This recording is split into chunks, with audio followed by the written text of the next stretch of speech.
আসসালামু আলাইকুম রহমতুল্লাহ।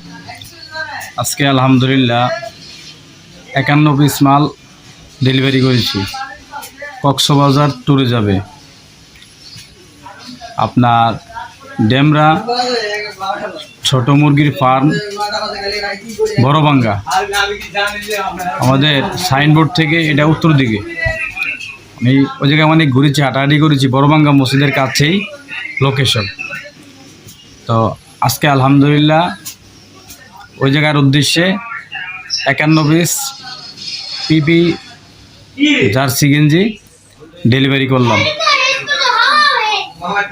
ভিডিওটা করতে পারিনি, তাড়াহুড়ার ভিতরে। তো কালকে মাল বানানো, মাল ডিজিটাল প্রিন্ট করা, ডেলিভারি করা, খুব তাড়াহুড়োর মধ্যে ছিলাম। এজন্য ভুলে ভিডিওটা করতে পারিনি। একা একা কাজ করি, তো সব কিছু সামাল দেওয়া, মেনটেন করা খুবই কঠিন। আপনাদের যাদের গেঞ্জির প্রয়োজন অবশ্যই আমাকে অবগত করবেন। আমি ইতিমধ্যে অনেক ভিডিও ছেড়েছি, যাদের কাছে যাবে প্রয়োজন হয় আমার ভিডিওগুলি শেয়ার করে দিবেন, যাতে করে যাদের প্রয়োজন তারাও উপকৃত হয়। রাখি। আসসালামু আলাইকুম রহমতুল্লাহ।